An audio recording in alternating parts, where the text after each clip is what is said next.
Hingað er kominn Ragnar Baldursson, prófessor í kínverskum fræðum, fastagestur í þættinum. Ég er svona hægt og bítandi að láta þig segja mér eiginlega kínverska sögu og greina kínverska menning og eitthvað fleira. Síðast þegar vorum að ræða saman að þá endum við að ég eiginlega lofaði að við myndum ræða næstum Suður Kínahaf og ég held að tengist líka svona Tævan sem ég held að sé mikilvægt til þess að við skiljum einhver leiti fréttir einhverja spennu á Suður Kínahafi að það væri gott að fá að vita svona hvers svona fyrirbrigði það er. Þetta er engin andarbollur, þetta er náttúrulega ekki innhaf eins og Miðjarðarhafið en hefur líklega gegnt stóru hlutverki í sögunni og verið, þarna hefur fólk ferðast á milli og þetta hefur tengt þessi lönd. Eða hvað, ef þú ættir að útskýra fyrir mig, hvað er Suður Kínahaf mikilvægið þess? Það er náttúrulega vafalítið. Með þessum inngangi þá setur það svolítið í náttúrulega í samhengi og þú ert búin að setja það í söguleg samhengi þar sem við fyrir að velta fyrir sig hvaðan komu þessi menningar heimar og hvernig fluttust þeir á milli landa og hvaðan komu Japanir og filippseyingar og þetta alls saman. Þeir náttúrulega fluttust þetta milli eyja á þessu svæði, þarna suður hérna af Kína og hérna svo framvegis en það sem er að gerast núna, það er svona menn fókusera og velta fyrir sér hlutum eins og nú hafi Kínverjar tekið í rauninni stjórn á Suður Kínahafi, þeir stjórnaði í rauninni, veruleikinn er þannig. Hver stjórnaði því áður? Tókuðu stjórnin af ykkurum? Já, þeir það er nefnilega það sem skulum við ræða í dag, og kannski fyrir við öllítið tilbaka í sögunni að Kínverjar, þeir hafa eftir að þið fylltu upp á þeim svæði sem á meginlandinu sem þar sem þetta var ræktar hrísgrón og fóru inn í frumskógana í suðrinu og þá fóru náttúrulega funduður þessa eyju þarna og það er Tævan og svo er önnur eyja þarna sem er mjög svipuð eitthvað er 1000 kilometrar þá frá sem heitir Hainan-eyja. Hún er með 20 og eitthvað milljónir íbúa og Tævan er með eitthvað innan við 30, eitthvað 20 eitthvað. Mjög svipaðar mörgu leyti. En Hainan er hluti stjórnað af Kína og hérna raunverulega fluttuður öllítið seinna inn á það svæði en vandarlega á Tævan. Tævan fylltist af Kínverjum svona tiltölulega nýlega, svona fyrir, ég veit ekki, 500.000 árum og hérna það voru töluverðir fólksflutningar þannig á svæðið á Ming-tímabilinu sem er svona fyrir 500 árum, 500 árum eitthvað svoleiðis. En þeir voru þarna fyrir líka á mongólska tíma þegar mongólnir stjórnuðu þarna upp úr 1000 og sem 1200 og eitthvað, þá voru töluverðir viðskipti inn á þetta svæði en sem íbúar Tævan eru yfirgnefandi meirihluta komnir frá Suður Kína, suðurströndinni tiltölulega snemma og þar að þeim eru 2 milljónir sem komu frá meginlandi Kína þegar þjóðirnir sinnar hörfuðu þangað. En fólki sem var þar áður já, það eru frumbyggjarnir, áður en Kína. Hvert fóru þeir upp í fjöllin? Já, þeir eru svona afskektum byggðum og þeir hafa mikið verið og inn í skóginn. Nei, þeir eru bara, eru þarna bændur og svona, og það eru þorp sem eru hérna svona heimamenn sem eru bara eins og suðustur Kína, þá eru þetta svona minnihluta þjóðflokkar, brot af íbúum svæðisins. Þeir tala allt þessi mál og mállýskur og allt þessi venjur og það er enginn að tala þá þegar að vera að tala að Tævan búar eða stjórna Tævan eða neðsvoleiðis, þeir eru bara þarna og nota ákveðna forréttinda sem upphaflíu frumbyggjar eins og annars staðar í Kína. En sögulega svona á síðari tímum að þá fór Tævan að skipta máli sérstaklega á Ming-tímabilinu og þá var hérna stjórnin upp úr því að þá er héraðsstjórnin á öllu svæðinu þá á þessum eyjum og fyrir sjómennunum og svo inn á hérna strandhéruðin í Kína, þá var hún á Tævan. þegar Japanir náðu eða sigruðu Kína í sjóorustu þannig 1895 minnum að það verið að þá gerðu kröfum það að Kínverjar borguðu náttúrulega skaðabætur eins og þeir höfðu lært að Bretum hafi tekist að gera og borguðu allan kostnaða af stríðinu og þar á leiðandi líka allan kostnað af fyrstu hervæðingu Japans. Japanum voru mjög fljótir að læra Bretum sko, vegna þess að þeir eru frekar árásóttjarnir og hafa verið smá saman að fylla upp í þessa eigaklassa þarna á þessum Japanir og komu inn á norðaustur hluta norðaustur hluta Japans það fyrir í lok 19. aldar eða seinni hluta 19. aldar og síðan fara þær inn á Hokkaido, nyrstu eyjuna. Það þetta leyti, þá leggja það undir sig. Hverju voru þar fyrir? Já, það eru Ainu þjóðflokkurinn sem svona hann er svo ljós yfirlituna, það nú samt alls ekki eins og við en það einhverju svipaðir þjóðflokkar þarna í á Rússlandi, í Sakharin. Þannig að þetta tilheyrði ekki í Kína eða öðrum löndum? Nei, allt öðru og málin ekkert skild og næst svo. Japanir hafa alltaf algjörlega aðlagað allar þjóðir sem þeir hafa náð að stjórna í langan tíma, þá hafa þeir breytið bara í Japani og haldaði fram að það sé ekki neinn þjóðabrot í Japan og það svona opinbera staða. En sem að þegar... Og svipað og frakkarnir. Já, það, já. Þannig sem eru náttúrulega komna á Norðmönnum að verulegu leyti og svo náttu þeir að tala mér að segja, líklega sko franska, hún líklega nálægt því að vera mállískar sem Norðmenn töluðu þeirra þeir íðust inn í og tóku England. Það var gríðarlegt afl sem að fólst í því að taka saman ólíka þjóðflokka og steypa því inn í eitthvað sem heitir að vera frakki. Já. Japanir eru svipaðir en hlutverk sko það var nú, það voru fólki sem fluttist þangað, það ræktaði hrísgrón og hefði það sér bara eins og aðri Kínverjar og þetta var hluti af Kína og síðan voru þeir náttúrulega mikið í viðskiptum og svo stunduðu sjórán sem var síðan einhverjir sem hefðu flúið síðan eftir fall Ming keisarættanna voru einhverjir embættismenn sem eruðu þar eftir og vildi ekki gangast undir vald Mandsjú þjóðflokksins eða Qing keisarættan, síðustu kínversku keisarættannar og það átilla sem Japani notuðu til þess að krefjast þess að friða þessa ribbalda þarna sem voru á eyjunum þarna fyrir svona í Kína og þá var það sérstaklega tekið fyrir Tævan og fengu þá Tævan sem var hluti af samningurum að það skildi verða nýlenda, skildi vera japansk nýlenda og það frá 1895 til loka seinni heimsstyrjaldarinnar í hálfa öld að þá voru þeir nýlenda og yfirstéttarbörn frá Tævan að þeir fóru til Japans og læruðu japansku. Ég hef tekið, þegar ég var ungur á 30 eða eitthvað svoleiðis, þá var ég tíma í ferðaþjónustu og þá tók ég á móti kínverskum hópum frá Tævan og það skiptist alveg tvö hort. Það voru þeir sem töluðu mandarín kínversku og voru hefðu komið frá meilandinu á síðari tímum og læriðu náttúrulega skólakerfið kert á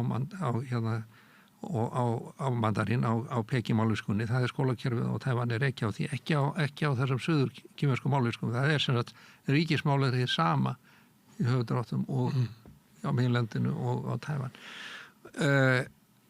Og svo þeir skildu mjög vel, en svo var þarna eldra fólk sem hér komst að það var betra að ég talaði við japansku vegna þess að þau skildu það betur en mandarín.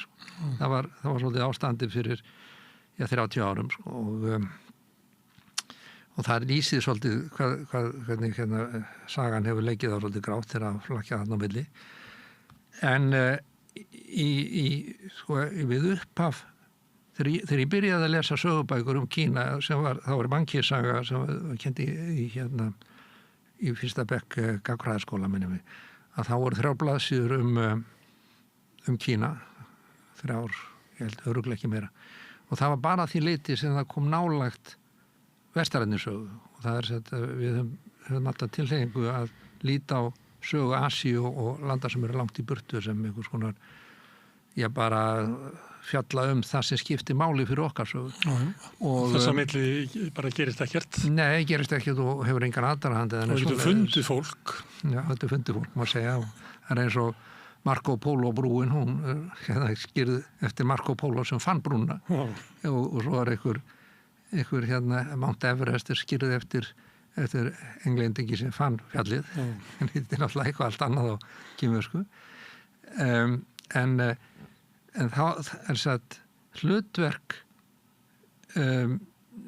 Suður Kínahafs var sko menningar sögulega og sem bara svæði sem fólk fluttist og var í viðskiptum mjög mikið, en það voru engar meiri háttar árásir eða styrjaldir háðaðar utan ein sem var 1600 og eitthvað, 1650 eða eitthvað þar bila, þá var japanskur hersverðingi sem réðist á Kóreu og markmiðið var að fella Ming-keisaraveldið og var þarna með 1 milljón manns og eitthvað, og Ming-keisaraveldið sendi 1 eða 2 milljónir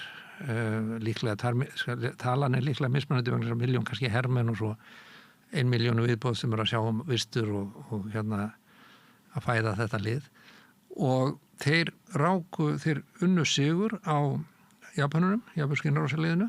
Þetta sko fyrir 400 árum,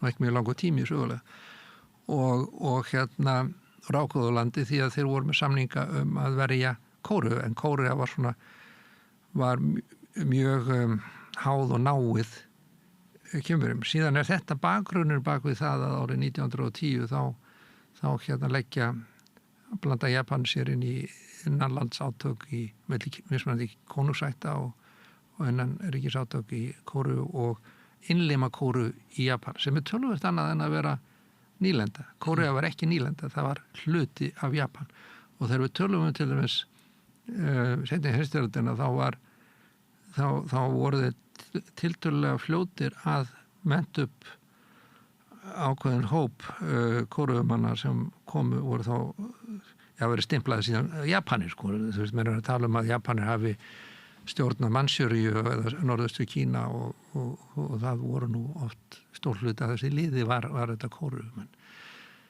En inn í okkar sögu þá birtist eiginlega þessi heimur í þessu 3 blaðsíðum Kína sem byrjar eiginlega með ópíumstríðinu og þá var tengist að ensku heimsvallastefnunni að Kínverjar höfðu byrjað að markera sig í heiminum með því að þegar Jesúarnir komu til Kína og komust að þessu yndislega drykk sem yfirstéttin í Kína drakk, te, að þá fóru þeir að markasetja það til konungsættana og eldra fólksins í Evrópu, og það myndast mikil eftirspurn sem að hluta til ástæða fyrir því að Bretarnir höfðu þennan mikið á að komast í Kína og flytja beint út te á það ódýrara verði þeir fengu það. Þannig að framlag Kínverja sögulega til okkar menningar eiginlega tilkoma tesins, það að segja að gera te. Það er fyrsta alþjóðlega hnattvædda neysluvaran í rauninni, og hinbógina þá náttúrulega á framlag Bretana ekki eins góð. Þeir voru þarna bara sem meðurlífa smiklarar og voru því að enskurinn kallað drug pushers. Þeir notuðu ákveðna aðferði við að ánetja yfirstéttin í Suður Kína ópíum og Drug-terroristar myndi Trump kalla það. Já, það var ábyggilega verið mjög alveg til í að segja þetta Bretana, sko, en miðað við það hvernig hann talar. En þetta upphafið þegar við erum að tala þetta upphafið ópíumstríðsins og þannig. Og þegar englendingar sigrast á vinna sigur yfir kínversku keisarættinni, þá var það vegna þess að koma inn frá hafi. Og Kínamúrinn, hann varði í Kína í norðri og það eru fjöll og fjallgarðar og eyðimerkur sem gera ómögulegt að ráðast inn í Kína að norðri. Og frá Indónesíu og frá hérna þessi Indókína þá líka nánast óvinnandi vegur að hérna fara til Kína og taka Kína þar. Þetta eru frumskógar, þetta fara í gegnum frumskóga og þetta stoppa það á mörgum stöðum og hinn bóið þá virkar líka þannig að það var hérna erfitt og óvinnandi vegur fyrir Mongólana að taka Víetnam. Þeir réðust þannig inn og prófuðu að innlima það inn í Kínaveldi þegar þeir stjórnuðu Kína. En Kína var óvarið gagnvart hafinu og Tævan var þarna en vegna þess hvað kínverska keisaravaldið var veikt að þá gegndi það ekki hlutverki í þess að Japani tók þetta og þá var veiki hlekkurinn í vörnum Kína, það er raunverulega Suður-Kínahaf, það er hafið. Og ef þú horfir á kort sem hafa náttúrulega allir aðgang á korti núna í gegnum tölvur, þegar ég var barna þá var stór svona hnöttur þar sem ég get hort á þetta. Nægilega stór til þess að það er hægt að sjá að það er eyja, það er svona japansku eyjarnar að það er halda áfram þarna til suðvesturs og Tævan er á miðri þessari keðju og svo eru eyjar þarna sker og eyjar og Filippseyjar eru þarna svolítið á ská en þetta að rauninni er ytri varnargarður Kínverja eru þessar eyjar sem afmarka Suður-Kínahaf. En sem fastar eru hluti af Kína? Já, það eru ekki fastar meginlandinu en við vitum nú að Kolbeinn segir íslenskt vegna þess að hérna, þetta er á íslensku meginlands. En Kolbeinn segir við erum að reyna að steypa hana upp og setja þyrluball á hana og ég veit ekki hvað varð hana. Það er til þess að viðhalda efnahagslögsögunni. En við fáum samskonar fréttir að því ekki bara Kínverjar heldur, alls konar þjóðir að byggja upp svona eitthvað sker og reyna að breyta sker í eyju og eyju í eitthvað starra. Snýst þetta allt saman svona hernaðarlegt og varnarmálefni? Það verður leiti. En þetta er líka, Tævan er mjög fjölmenn, það er 20 milljón manns, 20-25 milljón og Tævan á Hænaneyju þá er eitthvað svipað.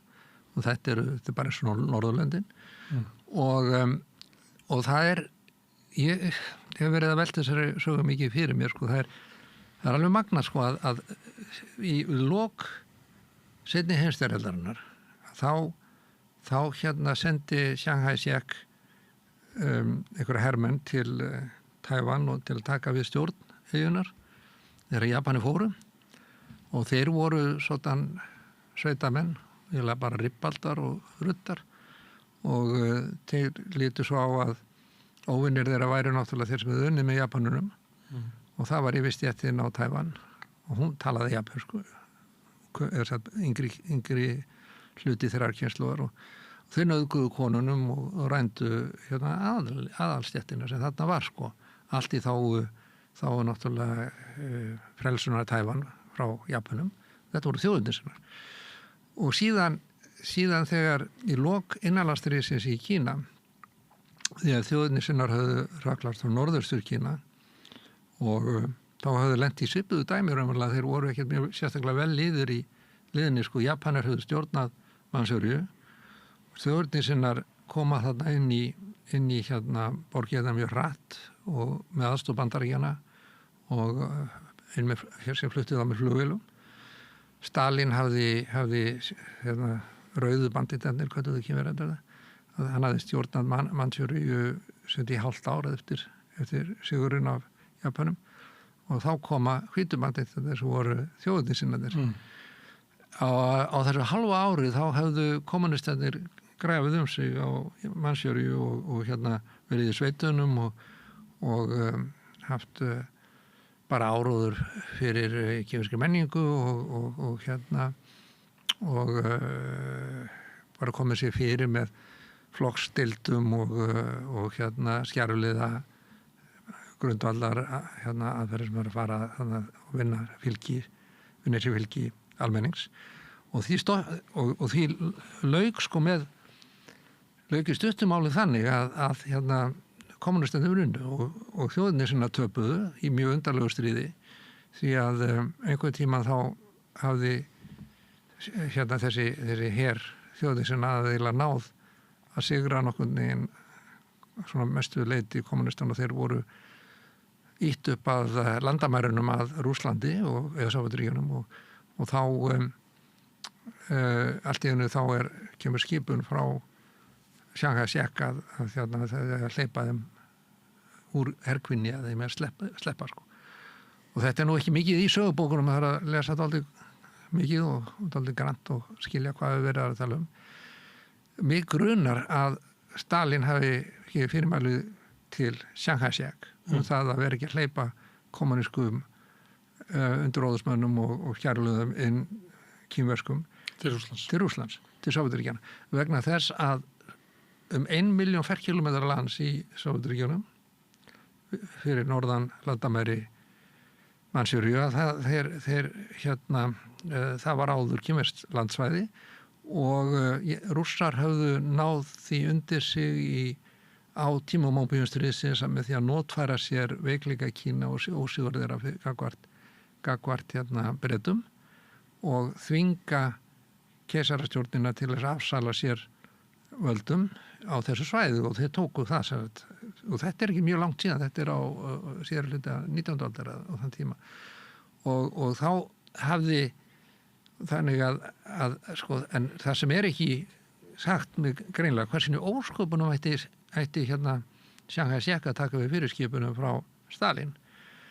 En þá kemur þessi bakgrunnur sko, að ég hef lesið óhefum mikið af bókum þetta tímabil og einhverju bókinu rakst ég á það að hérna Shanghai Shek hefur verið kallað rauði generalinn.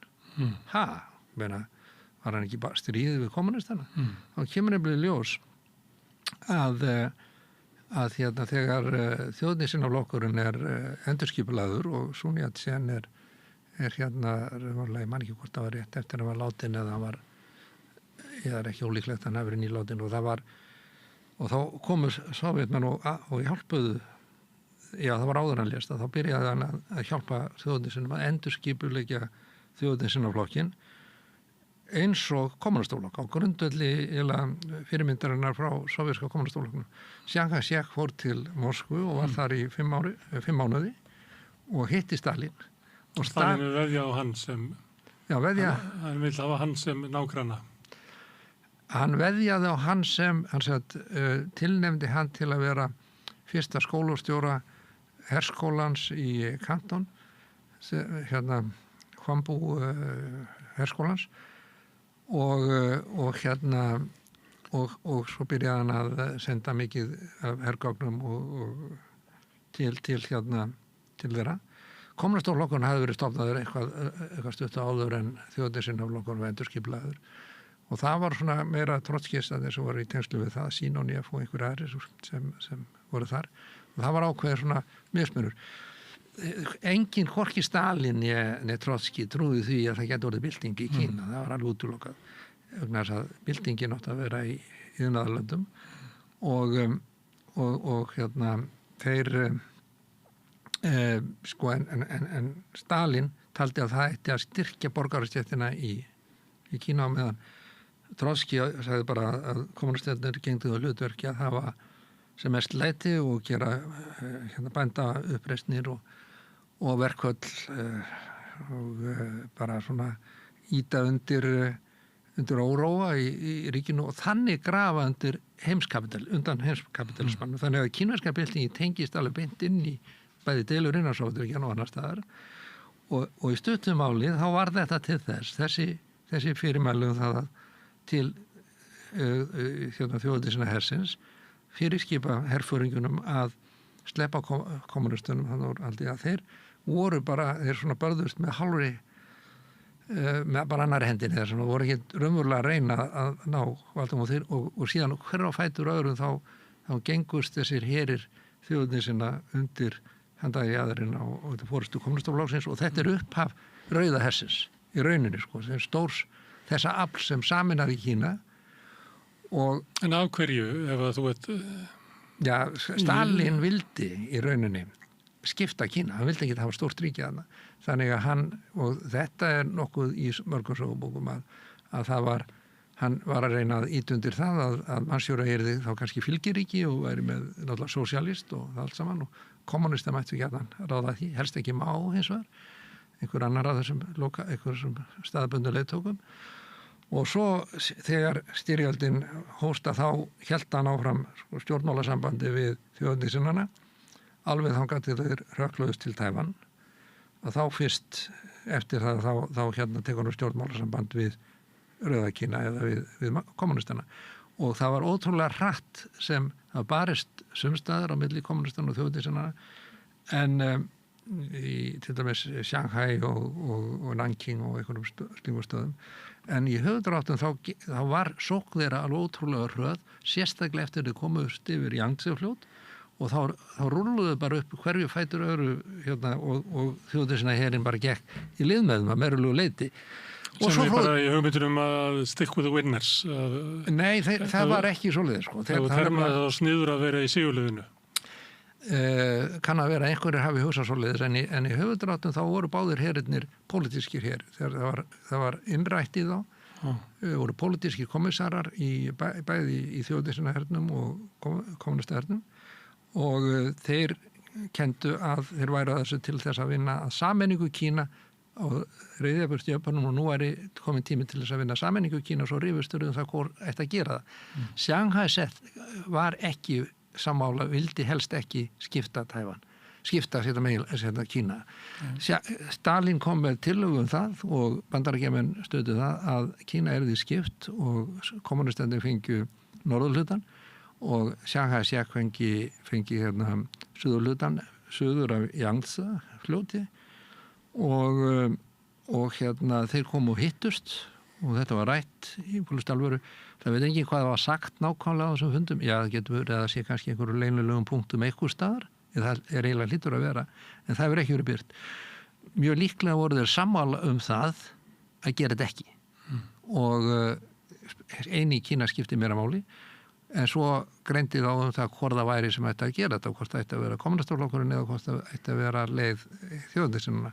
En kommunistaflokkurinn voru búin að undirbúa sér lengi í Suður Kína og þeir áttu útsendara í öllum helstu borgarstjórnum og héraðsstjórnum og fylkisstjórnum í Suður Kína og þeir rúluðu upp mjög hratt og svo voruðu með útsendara í æðstu röðum þjóðernisinnaflokksins sem voru kommunistarrauninni í neðaraflokknum og þeir hérna gáfu upplýsingar til Kína því að þetta var mjög sterkur hugsjóna eldur sem brann þegar hjörtum að sameina Kína og að í framtíðinni þá getur þeir farið inn í sósíalískt samfélag og svo framvegis og þetta svona bakgrunnur. Svo eru 2 milljónir hermanna sem flýr þjóðernisina sem fer til Tævan og þeir sá hluti þegar þjóðernisinaflokks, það voru mjög góðir hermenn yfirleitt og hérna þeir hugmyndafræðilega uppfræddir og þeir vissu það að þeir myndu koma aftur tilbaka og taka vald á Kína og þeir skiptu þess landinu upp á milli bænda, gerðu þetta sem þeir hyggstu að gera og nauðguðu ekki hástéttafrú, heldur þvert á móti þá unnuður að sameiningu almennings þarna og merkilegt nokkuð að þá svona eimi svolítið eftir því að svona fólk með svona fátækan uppruna og bændastétt að það eru frekar þjóðernissinnar, styðja þjóðernisinnaflokkin en að hérna heldra fólk og mentamenn væru þá frekar hérna stuðningsfólk framfaraflokksins sem segir að Tævan eigi að vera sjálfstæð. En hlutverk Tævan allan þennan tíma, það er náttúrulega í stríðinu sjálfu þá er þetta mikið að vinna sigur á Japanum, það var mikið spurningum það stórleiti spurningum það að vinna sigur á japanska flótanum sem var búin að búa sig á þessum eyjum og stjórnaði var sendi yfir Suður-Kína og síðan þaðan hérna og bara ráða yfir aðflutningsleiðum og svo framvegis voru komin þarna til Víetnam og svo farið inn í bresku gamla línleiðundar og þegar styrjun lýkur að þá afhendir, þá er sigurverarnir að þá er Kína meðal þeirra sem hefur barist harðast og það eru notabenni þjóðirnir sinnar og þá með aðstóð eða í svona einhvers konar samhæfingu við stundum í bandalagi við kommunistana sem voru þá að hérna berjast við Japanar út á landi og hlutverk skærulega herrana í þessu anti-japanska stríði var að halda Japanum uppteknum þannig að þeir gætu ekki sameinast stóra heri í þessari styrjöldum. Þeir skiptu mjög miklu máli fyrir sigur bandamanna að þjóðinni sinnar þeir hérna grófu undir Japanurum í borgunum og þeir unnu einhverja sigur og gegn þeim þar og kommunistöðar í sveitunum en svo náttúrulega var það lögður og þeir voru ekki búin að vinna sigur en endanlega getur vel verið að ef stríði hefði dreigist á langin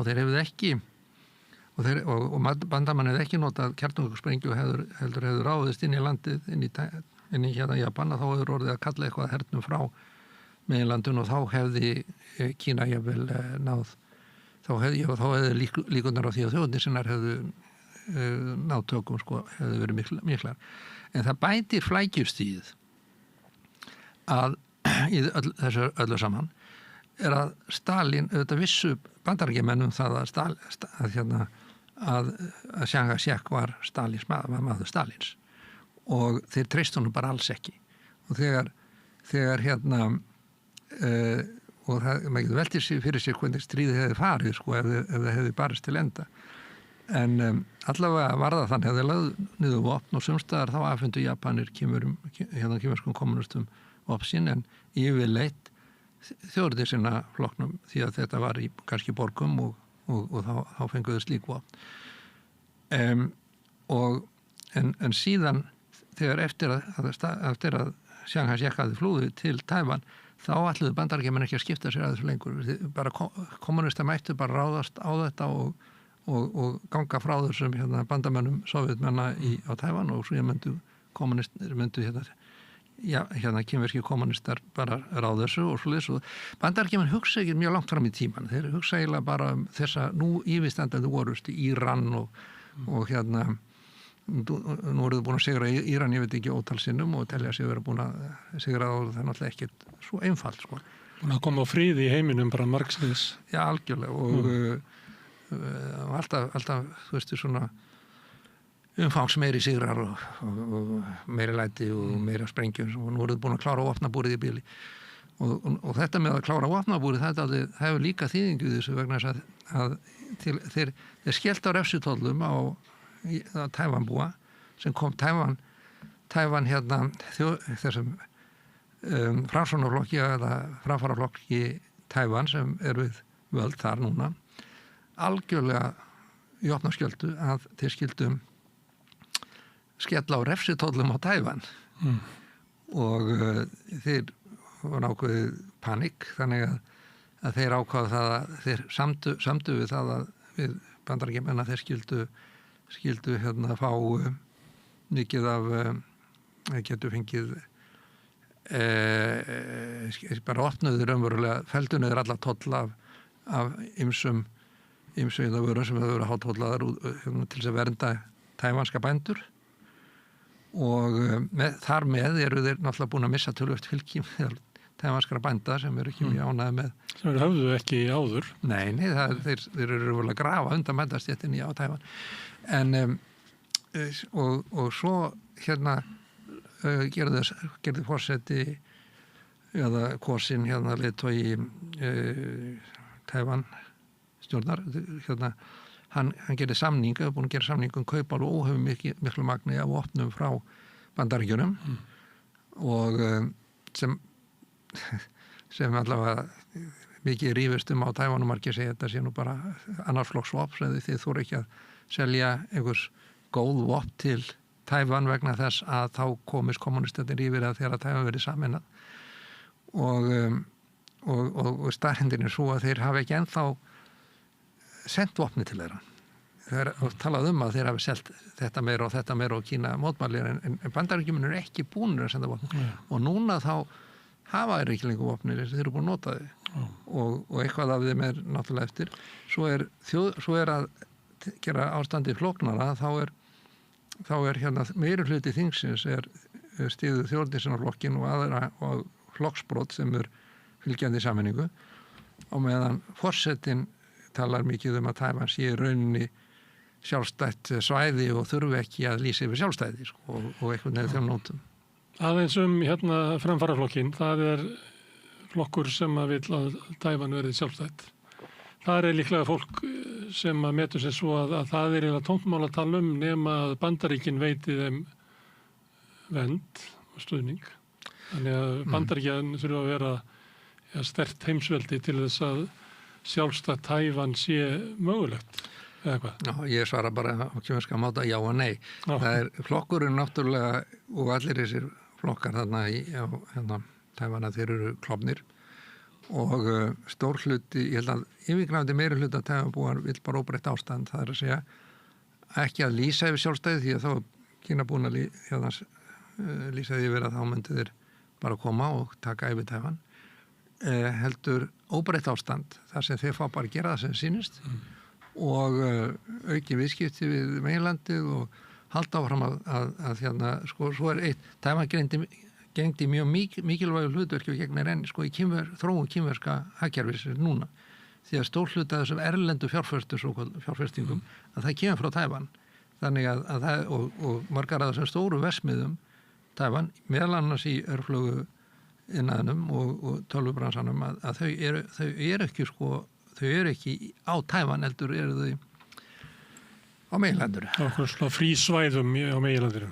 Já og nei það líka bara út allt og og sammeiningin auðvitað byrjuð vegna þess að hérna á síðari árum, síðustu 10 árum að þá hafa Tævanbúar fengið allir réttindi á meginlandsbúa í Kína þannig að þeir hafa fulla aðgangað kínverskri heilbrigðisþjónustu þeir og hérna bara almannatryggingakerfi og það virkar ekki öfugt ef að ég Nei, það ekki Kínverji, ég get ekki farið til Tævan í hérna Nei, ekki, já, þeir gera það kannski að fara til lækna þeir verða að borga fyrir það sjálfur en það svo náttúrulega margir sem hafa ættingja og fjölskyldu fram og tilbaka og töluvert að fólk sé með, þetta sama þjóðin, það er engin sem ástöðum við þekkjum þetta bara frá Evrópu að þjóðir voru skiptir á milli. Já. En það sem svo sérkennilegt við allt þetta dæmi og að það, hérna, hvernig í ósköpunum fóru allt hérna, hversan réðist þá, hérna má ekki á, hversu tók hann í Tævan? 1952. Þá var búist við að hann myndi taka hafði hann herstyrk til þess eða? Já, hann hafði ekki að flota og það hefði verið, mannfallið hefði verið gífurlegt en við vitum ekki hvers vegna, hann hefði ekki að sigra það, þá hefði það verið svona svolítið vegna það nú ekki, þetta hérna hittabeltisland og hittabeltisvæði og þeir hérna hefðu þá komið á fiskibátum og sýnt kannski senasta spöli með byssuna á bakinu og það hefði verið blóðugt og það hefði vegna þess að það voru virkar hersveitir og virkar varnarmenn virki. Kommunistöndum vissu nákvæmlega hvað þau voru vegna þess að það voru njósnarar og líklega hefði það bara verið og það spurning hversu vel þeir hefðu grafið sig innan þjóðinni sinna hersins sjálfs þetta náttúrulega, þetta ekki her Tævan, hann er kínverski herinn, gamli kínverski ríkisherinn. Hann fórnar ekki almenningi fyrir hernaðarsigur. Þegar þeir höfðu fyrirmáli að berjast gegn kommunista hernum þegar kommunistar umkringdu Peking, þá fenguðu fyrirmæli frá Chiang Kai-shek að þeir ættu að berjast í síðasta manns og verjast árásunni til þess að gefa honum tími til þess og tækifæri til að berjast í Suður Kína og búa sig þar. Ekki vegna þess að hann taldi það að hann geti unnið orustunum Peking, það var búið. En hérna setuliðið eða þjóðernissinna herinn í Peking, hann bara hunsaði það og síðan genguðu bara til samninga sem tóku svona hálft ár og svo valinn góðu dagur í samráði við kínverska spekinga og hérna Yin og Yang sérfræðinga fyrir kínverska herinn og má að koma inn í borgina og það er 1. október sem var talin góður dagur og þá fór hann inn í borgina. Ekki einhver skoti leyft af, sko. Það var ekki barist Peking og nú er staðan þannig að ég held að það sé nákvæmlega sama sem gerast á Tævan og þá hvers vegna í ósköpunum er þetta svona? Hvers vegna byrjuðu Bandaríkjamenn allt í einu að styðja Tævan? Hvernig gerðist það? Þú veist, þá kemur inn í það að hann hafði hérna að þeir héldu áfram að berjast og hérna og undirbúa það að fara þarna og svo kemur Kóreustríðið og Kóreustríðin þá senda Bandaríkjamenn flugvélamóðurskip þannig sundið á milli sem er náttúrulega ansi breytt. Það verður eiginlega proxy stríð á milli Kína og Bandaríkjana? Já, ef þeir hefur ráðist á það. Þeir réðust ekki á það. Nei, Kínverjar studdu Norður-Kóreu. Já, það var proxy stríð, það voru ekki milli Kínverja og það er flóknar. Það var náttúrulega Kim Jong-il, Kim Il-sung sem var leiðtogi hérna Norður-Kóreumann og daldist að verðlu leiti náttúrulega í Sovjetríkjunum meðan seinni heimsstyrjöldinni stóð og kemur og Sovjetherinn sovjetski rauðiherinn sem tekur norðurhlutann og svo er það bandamenn sem taka suðurhlutann og hann fór til Stalins og bað hann stuðning við ráðast á Suður-Kóreu og Stalin neitaði hann stuðning og hefði náttúrulega ekki getað samþykkt hann vegna þess að hérna, þá hefðu náttúrulega stríðið haldið áfram og þá hefði bara ný heimsstyrjöld byrjað og þeir voru ekki þegar Rússar voru að vinna Sovétmenn voru að vinna því að gera sín eigin kjarnorkuvopn þetta leiti en voru ekki alveg konur nægilega langt og hann sagði nei, ég get ekki gert það en talaðu Mao og ég skal senda ykkur byrðir og Kim Il-sung fór til Maos og bað hann stuðning og Mao sagði nei, við getum ekki stutt þetta, við viljum bara að landamærin bara séu þannig eins og þeir og Kim Il-sung reið samt yfir landamærin og þá var spurningin hvað áttu þeir að gera og Mao tekur kínversku hersföringjandi voru á móti því að leyfa þetta að þetta yfirleitt að blanda sér í þetta gætu ekki ráði við Vesturlönd en Mao hann leit svolítið öðru sem málið og hann hugsaði það í heild sinni því að þegar Kóreustríðið brýst út að þá er búið að hérna, senda alla þessa vígmóðu hermenn úr hersveitum bandamanna heim og þeir búið að út við atvinnu versmiðurnar sem þau framleitt skriðdrykka og herflugvélar þær voru byrjar að framleiða bíla og farþegavélar Japani voru á heljar þrömm vegna kreppu því að þeirra helstu versmiður þau var bannað að framleiða vígvélar og þá hérna bregðast það reynda bjargaði japanska efnahagnum á þessum tíma að þetta Kóreustríðið brjóst út því að Bandaríkjamenn báðu á að hjálpa þeim við að framleiða vopn til að berjast þarna í Kóreustríðið og þeir töldu sem geta unnið þetta MacArthur fór þarna inn og hérna og það kemur flugvélamóðurskip þarna í sundið og þá byrja þjóðirnir sinnar að lýsa yfir stuðningi og svona með ekki mjög virkum hætti, það voru sjálfur vígmóðir en þeir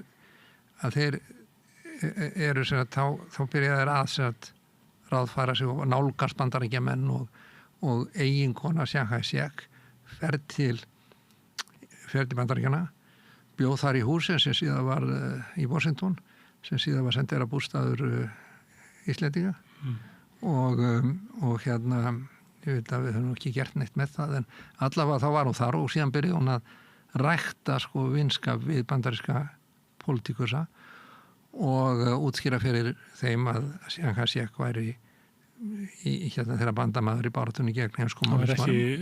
ekki maður Stalin. Já, hann var sko, ég held að, og svo bara skautaði yfir þetta sko, vegna þess að CIA, ég held að festir hlustendur okkar hafi nokkuð ef hann heyrt þetta, en það vita nú flestir menntamenn á Tævan þennan bakgrunn, en þeir tala ekki sjálfur það og ég sko ekki verið sem ég tala við það, útbreytur almenningur gerir sig ekki fyrir þessu á Tævan.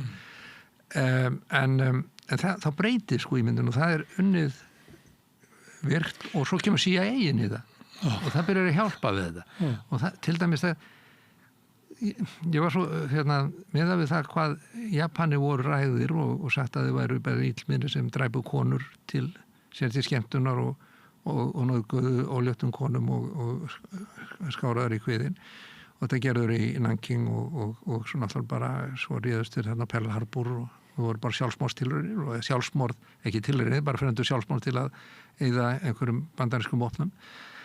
Og hvernig breyttist þetta á 20 árum, 15 árum fyrir það að þeir urðu þessi friðelskandi þjóð sem horfir alltaf á eitthvað tákn yfir frið og drekku te. Og það auðvitað CIA sem breytir það. Japanir ekki með góður í áróður fyrir ykkur en kynverjar.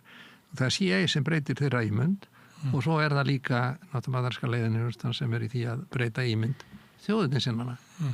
Og hversu ósköpunum eru bara, það eins og má bara spila með þessu vegna þess að þeirra Kóreustríðið búið og þeir skilja það eftir þannig nánast eins og landamærin voru áður en Kim Il-sung réðst yfir landamærin. Kim Il-sung náttúrulega alveg öskureiður og sko, Stalin var náttúrulega að búa til vandamál fyrir bandamenn þarna og líka vandamál fyrir Kína sko, og vildi ekki hafa svona stórt kommunistríki rétt fyrir í Asíu sko. Hvernig stendur á því þá að þegar málið þróast svona og það þannig að þeir voru að velta Bandaríkjamenn ætluðu bara að fara að draga herskipið tilbaka eða flugvélamóðið skipið tilbaka þegar, og þetta kemur fram sko reyndar sko í Kissinger bókinu On China, hann skrifa bóku þetta þar sem hann síðasta bókin sem hann skrifaði og veit ég hvað segja blessuð sér minning hans en allavega þetta mikilsverður politikur sem var mikið verk í það og hann segir að hann hafi spurt að þessu hvernig stæði á því að þeir höfðu síðan í beinu framhaldi af þarna Kóreustríðinu þegar þeir ætluðu að fara að draga þetta herskip úr burtu að þá hefðu Kínverjar ráðist á eyju sem heitir Kinmen myndum við segja yfirleitt Íslendingar en Kinmen sem er sést frá meginlandi Kína og var þjóðnir sem stjórnum henni. Hversna réðust þeir á þann? Hversna senduðu skærulið og ætluðu að fara að steypa þess? Og þá hafi, þetta stendur í þessari bók, en það ekki aðalatrið í bókinni, það að leita svolítið, að við vildum að Mao og Zhou Enlai hefðu sagt þegar Nixon kom þarna og Kissinger var undirbúið þetta, það segja við vildum hafa þjóðinni sem þau væri í augsýn. Þeir glimtu ekki meginlandinu. Þeir væru og þess vegna réðustu á það en pössuðum að sigrast ekki á því. Sko.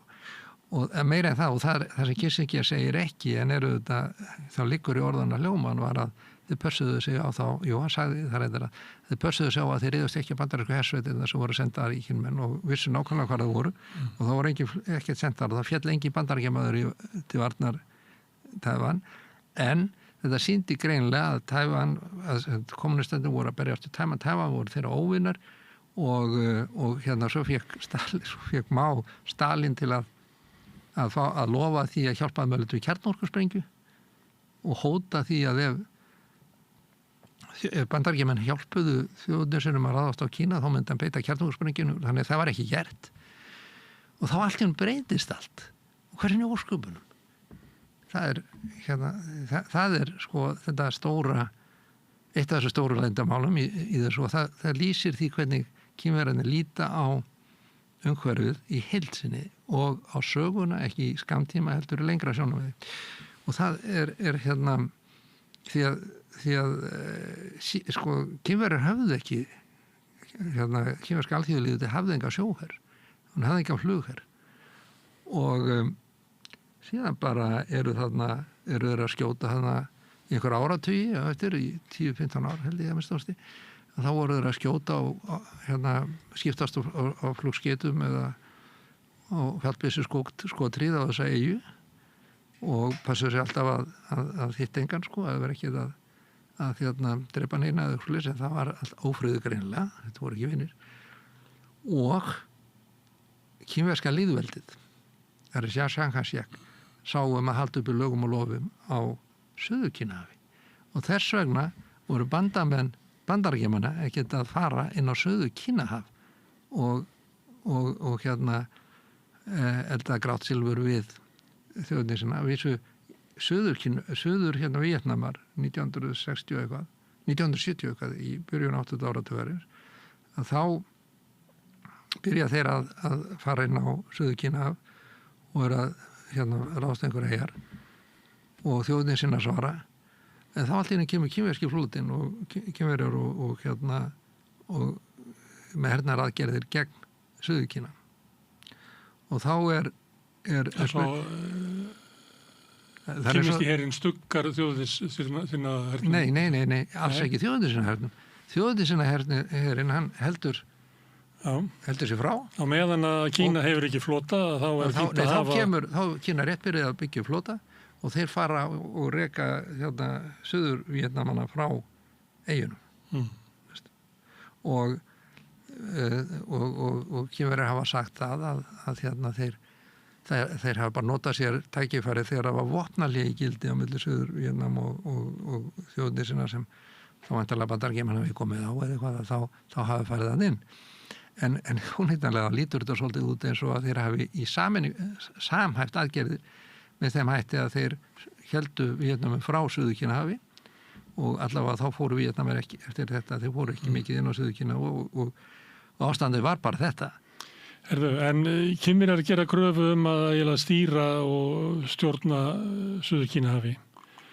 Ef að við myndum skipta þessu hafsvæði á milli ríkjanna svona eftir landhelgi og eitthvað fleira að þá ætti Víetnam og önnur lönd mikla lögsögu en Kínverjar hafna því og segja að sögulega er þetta svæði sem tilheyrir okkur.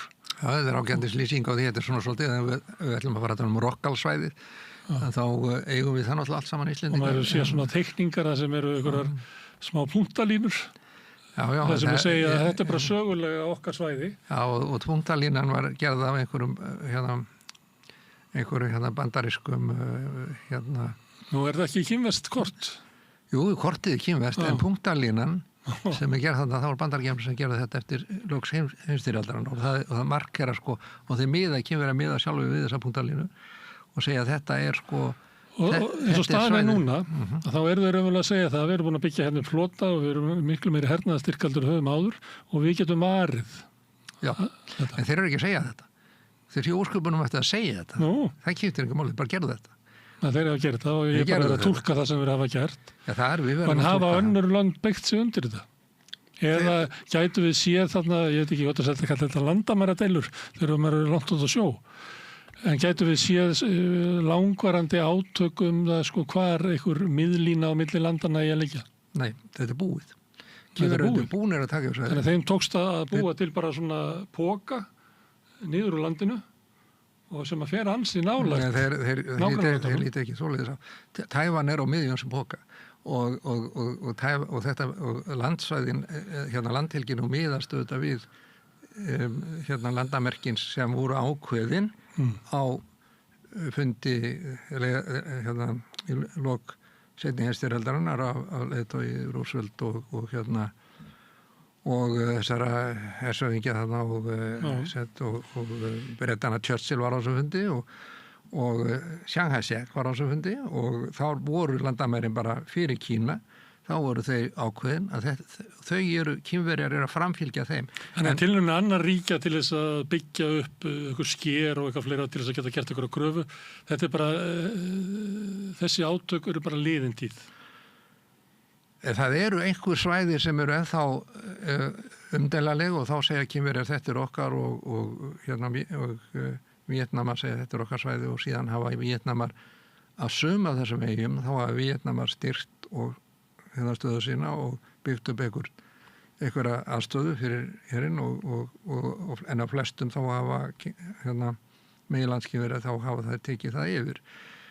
Svo er eitthvað svipað gangvart Filippseyjum og þarna og kannski Indónesíu eða Malasíu eitthvað þetta er frekar lítil svæði sko. Það er aðalsvæðin að það er búið að ganga frá þeim en ekki og þá eru aðilar ósammála hvað landamæri nákvæmlega liggja og það var ekki skýrt á þessum fundi? Nei, þetta var punktalína. Þannig að það deilt sko. Þetta var punktalína en þetta var skýrt með þeim hætti að þetta var svæði, Suður Kína svæði sem Japanar höfðu tekið yfir Kínverjar, fulltrúi kínverska hersins, þjóðnisina hersins hersöfðingi tók við sverðinu frá japanska hersöfðingjónum sem var yfir öllu svæðinu og fyrir hönd kínverska ríkisins og það er ástæðan. En er það ekki þannig að Bandaríkjamenn gera þennan samning í trausti þess að það séu þjóðveldssinnar sem að munum stýra Suður Kína? Nei, bara alls ekki. Þeir héldu að þjóðnisina væru handbenni Stalin á þessu tíma og þeir voru ekki búin átt að segja að þetta var ekki svona eitthvað. Ok, en samkomulag sem að Bandaríkjamenn tekna línunar, af hverju ættu Filippseyjar eða Víetnam að beygja sig undir þetta? Þá erum við konur inn í afstöðu Kínverja að þetta séu frá sögulegum tímum landsvæði sem kínverskir sjómenn hafa verið á. Já, en ég er Víetnami, mér er alveg sama hvað Kínverjar halda fram. Ég vil bara nota svona hafréttarsjónum. Þá segja, Bandaríkjamenn voru búin að hvetja ekki Víetnamann til að gera þetta. Það var Filippseyjar fóru og kærðu þá til alþjóða hafréttarsdómstólsins og Bandaríkjamenn voru mjög ánægðir og hvöttu þá til þess, en Bandaríkjamenn sjálfur þeir viðurkenna ekki. Nei, frekar en aðrar alþjóðlegar stofnanir. Nei, þeir viðurkenna þetta ekki. Svo er það japanskur dómari við dómstólinn sem lýsir því að eyjarnar séu ekki lögmæt eign Kínverja, en hann segir reyndar að þessar eyja tilheyringu ríki vegna þess að það vanti neysluvatn á eyjunum. Það er ekki sagt frá því fréttum, en þetta var hluta dómnum og Kínverja alltaf viðurkenndi ekki forræði dómsins og Filippseyjar þeir heyrðu nú bara héldu bara því að hann hefði verið kröfur Kínverja til svæðisins þeir voru alltaf búin að taka yfir þetta en það var nú ekki alveg svo einfalt því að dómarinn var nú ekki að staðfesta þeirra kröfur heldur en Bandaríkjamenn sko, það sem er athyglisvert í þessu er að Bandaríkjamenn segja nú þetta er gott og Kínverja segjast ekki ætla að berjast um þetta þeir segja að þeir ætla að fara samningaleiðina og þeir skulle bara vera ánægðir með það Filippseyingar og reyna að komast eitthvað samkomulagi og í Kína það er ákveðið hugtak sem er stundum kennt við Kína sem er kallað það eru sko Peking samningaleiðin eða Peking afstæðan og hún felst í því að sko við erum ósámála hvað af þessu landi er okkar og hvað er þitt og auðlindirnar sem eru olía og annað. Við erum ósammála það og við erum sammála að vera ósammála með það. En við skulum ekki leysa það, við skulum bara byrja að vinna saman og skipta bara auðlindunum á milli okkar og ekki vera að vísa til þessara eyja sérstaklega. Svo þetta er sérstakt hugtak sem kennt við raunverulega kínverska táknið sem Japanir kalla wa, Kínverjar hö og að það er að vinna saman jafnvel þó ekki Svo sem ekki búin að leysa grundvallar ágreiningin sem gæti leitt til stríðs og þar náttúrulega. Þetta er bara þeirra ástæða og svona gera þetta. En þegar þeir fóru og tókuðu Kínahafið þeir er alveg makalvís hvernig þeir náðu að gera það og þetta er búið sko raunverulega hernaðarlega vegna þess að þeir En það er ennþá fréttir í bandarísku fjölmiðlum heimsvaldastefnu Kína, útþenslustefnu á Suður Kínahafi og hvernig þeir eru að valta yfir nágrannar þjóðurnar og við sem frelsisberi heimsins verðum að aðstóða. Þeir tala þá svona og Kínverjar mótmæla því bara og segja að þið eru bara bulla og við þetta okkar svæði og svo framvegis og svo erum bara sammála það að vera ósammála þetta en það sem gerði sko, hvernig þið tóku það hérna yfir svæðið, það það sem svo sérstakt því að Japanir Kínverjar byrjuðu allt inn að rífast við Japani eyjar sem hérna Japanir kalla Jinkaku og eyjar og eyjaklasan og Kínverja eru með hérna með djáju sem því að bara fiski eyjar þar sem enn veiða og Kínverjarnir hafa nú sjálfur sér sögulega þá þetta til á kínverskum kortum segja, og á tímabilsins og tímabilsins á síðan síðustu 400-500 ár en þá var það á lögsögu, þá hafði sko Tævan hérað umsjón með þessum eyjum býr ekki þarna, þetta er ekki eyjar sko, það skipta máli þannig lagað að þeir þetta er hluta af eyjaklasanum og það hægt að setja þá hlustunartæki og kannski einhvern búnað sem hægt að berjast og auðveldar kannski átök á þessu. Það ekki hægt að nýta þessi lönd en þetta þeirra var svona hernaðarlegt gildi staðsendingi þeirra. Já, sko, en markmið Kínverja með að gera þetta svona, sko, allur heimurinn, ég man ekki, varstu fréttamaður þá eða þegar þetta var að gerast, neða þú var líklega þegar hérna þessar deilu byrjuðu með djáju eyjar og það var, þú verið í hléi frá fréttamennskunni. Já, ég er alltaf ekki í erlendu fréttum. Nei, þú var aldrei verið í erlendu fréttum. Nei, það er hérna þeir sem voru erlendu fréttum hér á Íslandi og annars staðar og allstaðar. Meira og minna, þú eru Kínverjar að fara í stríðu í Japani og eitthvað og ég sagði, þetta stendur, ég var út í Kína, diplomat og ég sagði, þetta er bara bull, þetta er eitthvað allt annað, sko. Þetta er ekki þetta.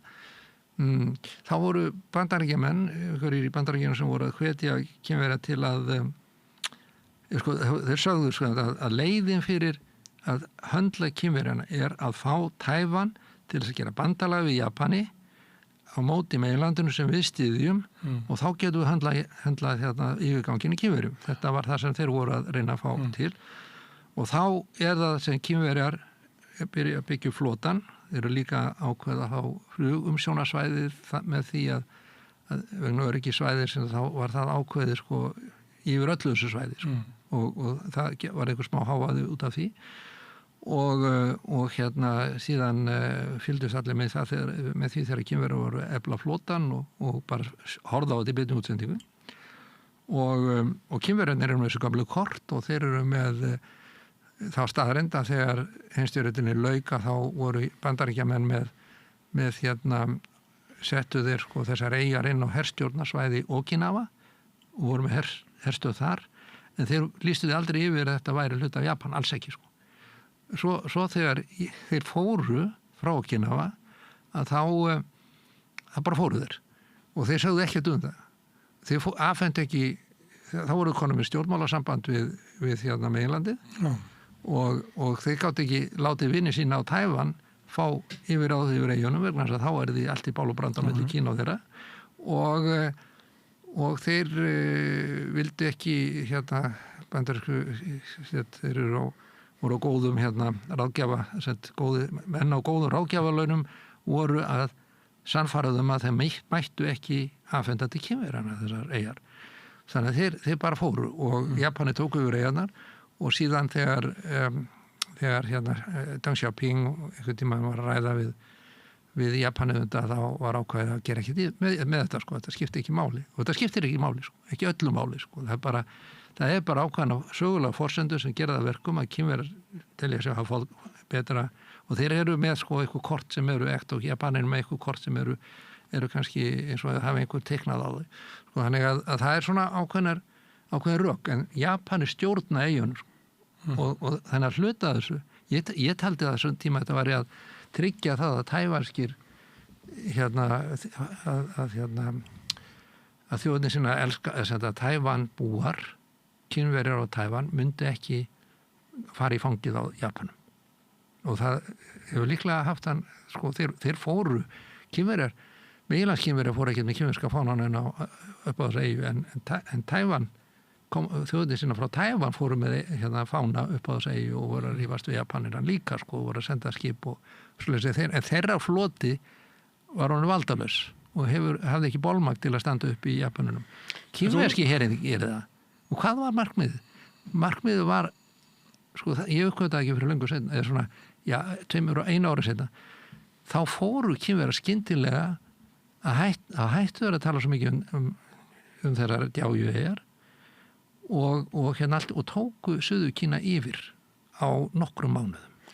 En hvað segir við hérna menn sem að fjalla stöðu Bandaríkjanna í heiminum til dæmis með þeim hætti að segja að Kína náttúrulega höfuðandstæðingur Bandaríkjanna. Það eina ríkið sem getur vaxið upp að verða nógu öflugt á sínu svæði til þess að geta ógnað Bandaríkjamönnum á sínu svæði og þess vegna verður Bandaríkjamenn að halda því niðri með öllum tiltækum ráðum og mistök í utanríkisstefnu Bandaríkjanna núna eru að geta ekki slökkt á Úkraínustríðinu þar sem að þeir voru lengi verið uppteknir og byrja svo með Íransstríð sem enn vitlausara og flutt hergögn til dæmis frá Suðaustur-Asíu. Það sem að athygli Bandaríkjanna ætti að vera til dæmis til þess að varna því að Kínverjar taki Tævan eða búa til einhver svona átök sem að til lengri tíma getur veikt Kína. Hvað segirðu við þessi? Já, ég held að það bara lýst þessu nokkuð vel.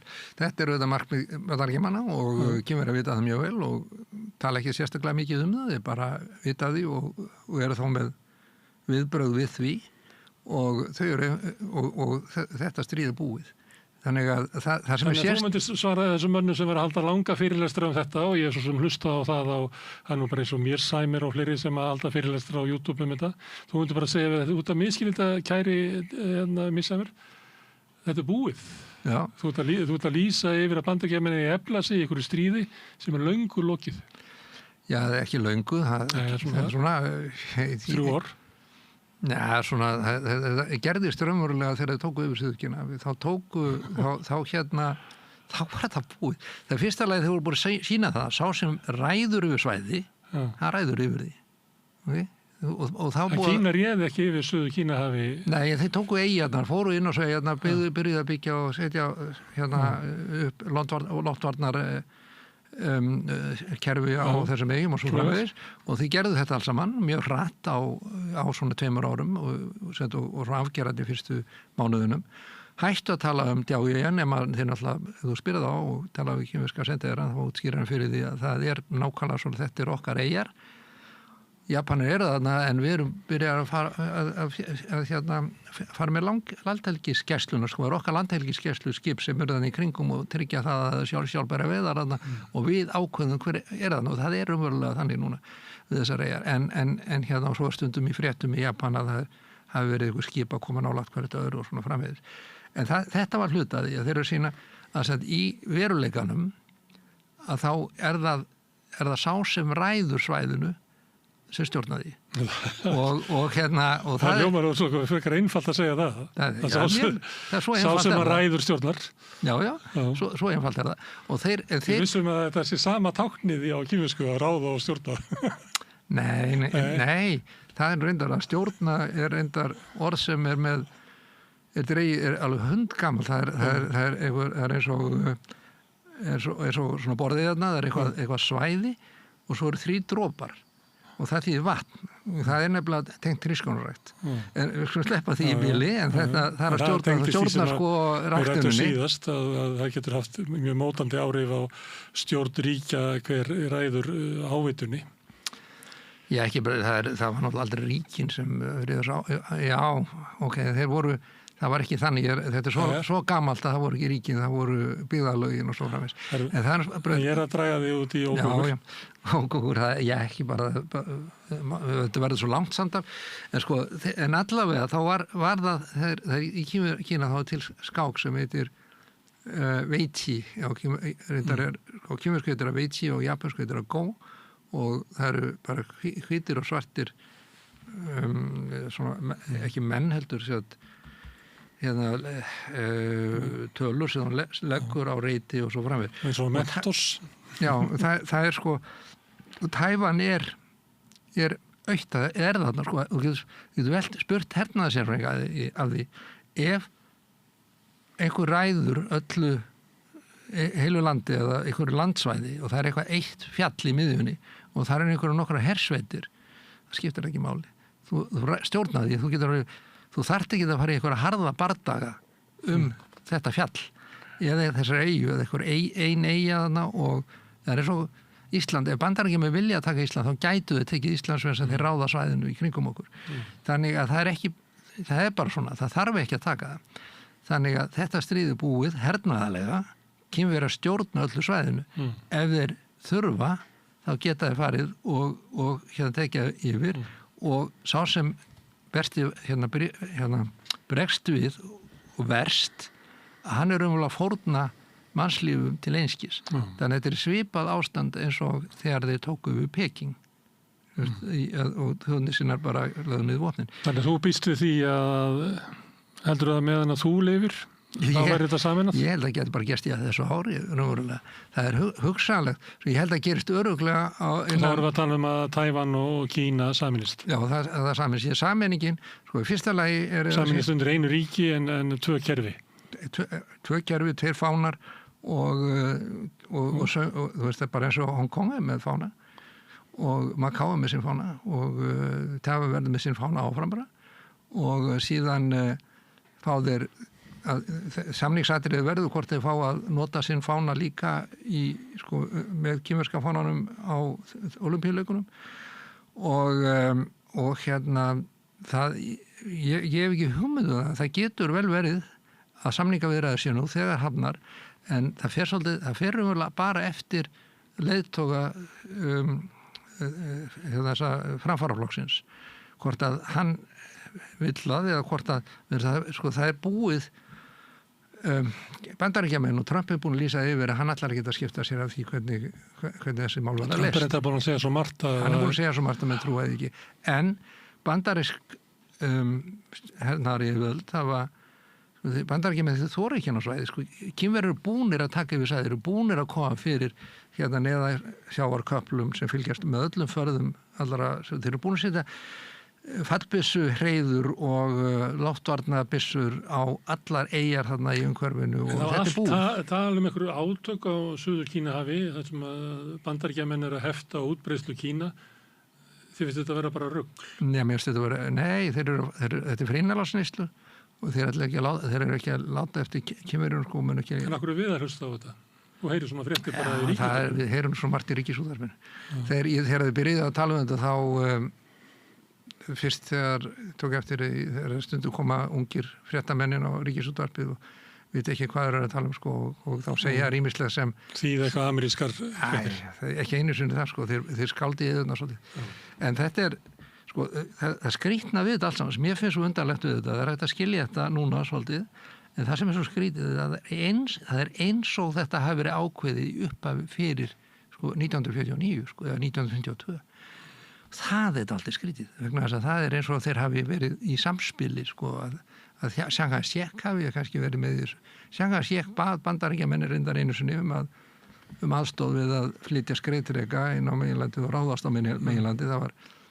Það var 1961, 1963 eða eitthvað svoleiðis og síðan ég sagði bara nei, ég ætlum ekki að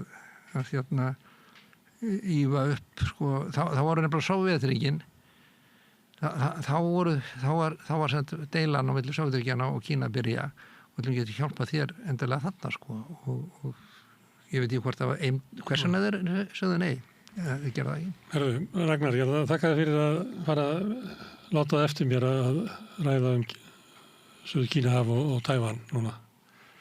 En það er ein svona því að það er heimsmyndarkennin í fótbolta í Bandaríkjunum og þar eru 48 þjóðir að keppa, sumar ein, fámennar en Ísland, önnur bara, ég held að sé ekki kannski bara svona 100.000 manns fleiri þar sem búa á Grænhöfði meldur Íslandi. En Kína, stórveldið, þeir eru ekki þarna. Geta þeir ekkert í fótbolta, ekki verður?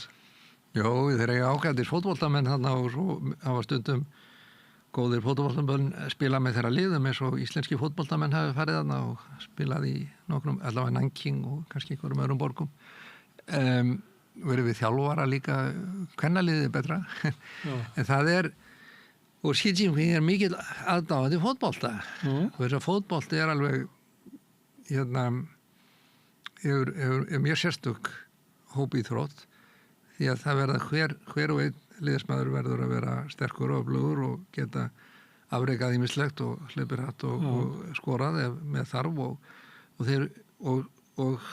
þeir eiga, það eru mörg leikkerfi og svo skiptaði skemmtilegum leikkerfi og þá geta þeir allt í einu svissað hlutverki þannig að varnarmaður verður allt í einu sóknarmaður og breytt sóknarhlutvöllum og reynda að rugla anstæðingana. Þetta er allt eitthvað sem Xi Jinping elskar að gera og þetta, við vorum að tala um Suður Kína og Tævan og ég held að það segir sagana, sko, Xi Jinping mjög mikið aðdáandi og vill að þeir séu góðir. En kemur að þeir eru mjög öflugir í sko svona samheldinni mjög sterk, en svo þau líka mjög miklir einstaklingshyggjumenn og hugsa svolítið sín eigin hag. Það hljómar eins og sé gott fyrir fótbolta að vera annars vegar að geta brotið upp og gert eitthvað á eigin vegum en hins vegar byggt sig undir kerfið sem verið að spila. Já, ég held að við höfum ekki afskrifað það. Það getur vel verið að þeir komist í fremstu röð þannig innan 20-30 ára. Þetta er langtíma laup og þannig líta þér á þetta en sem ég veit að þannig að kallin að horfa á HM og grætur það að Kína sé ekki með. Ég held að hann hugsi bara það sem ég sagði. Ég veit ekki hvort hann gráti mikið en það en sko veruleikin hvað að gerast sko, það má segja sko, Tævan, í stuttumáli ég að segja að Tævan hefur gegnt mikilvægu varnarhlutverki fyrir Kína frá stríðslokum og eftir... Nú er það óþarfi. Nei, nú getur hlutverkar breyst og það getur gengt þessu hlutverki með öðrum hætti. Og bara ekki þessu hlutverki með öðrum hætti. Já, vonað að sameinist innan 3 ára. Og það miðast við að það er annarkvort fljótlega, það eru kosningar til bæjar og sveitarstjórna í haust. Þá geti það gerst eftir mikil ósigur framfara sinna. Svo geti það beðið þá til að næstu kosningar sko, til forseta að þegar nýr forystumaður þjóðnisinaflokksins sem er kona, fyrrum liðsmaður í framfaraflokknum, hún gekkst og framalega, hún gekk í þjóðnisinaflokkin, gerðist formaður og tóku því embætti, fór til Kína, hefur hitt Xi Jinping og rættu þann í bróðerni. Hún hefur lýst í yfir að Tævan geti alveg unni með Bandaríkjamönnum líka, það þurfa ekki að velja eitt þar á milli. Þessi yfirlýsing hún var birt auglýst rækilega í kínverskum fjölmiðlum og hún mun líklega vera þá næsti forseti ef það þarf að hafa kosningar. Besti kostur fyrir Kína er líklega að sameiningi verið áður en ég veit náttúrulega ekki þetta. Ég bara horfi utanfrá. Þetta skiptir máli það er ekki hægt að skilja heiminn nema að skilja Kína í dag.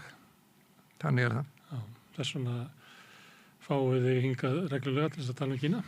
Takk fyrir það. Takk fyrir komuna núna og við sjáum kannski aftur eftir Vestlumhelgi þegar við byrjum að fara til Kína eftir það. En ég verði ennþá ég veit ekki, eftir Vestlumhelgi erum við farin að tala um þetta svona, er ekki eftir kosningar? Hvað er ekki hverju kosningar? Það er 29. ágúst. Nú, svoleiðis. Ég held að við ræðum saman áður að það gerist. Það verður gaman að heyra kannski afstöðu Kínverja til Evrópusambandsins. Já, við getum bara talað um þá. Við gerum það næst. Það eru kæra þakkir, Ragnar. En við ætlum að halda áfram við Rauðaborðið, við erum alltaf að skilja okkur sjálf og samfélagið og heiminn. Næsti kafli eftir augnablik. Frjáls fjölmiðlun á í vök að verjast, allstaðar, ekki bara á Íslandi. Peningavaldið og sterku hagsmunaöflin eiga greiðan aðgang að stjórnvaldi og fjölmiðlum og eiga jafnvel sína eigin fjölmiðla. Þess vegna er samstöðin svo mikilvæg. Hér er pláss fyrir allar raddir, málin eru krufin til mergjar og samtölin eru stór og innihaldsrík. Samstöðin er mikilvægt lýðræðistæki. Ég heiti Kristín Helga Gunnarsdóttir og ég styð samstöðina.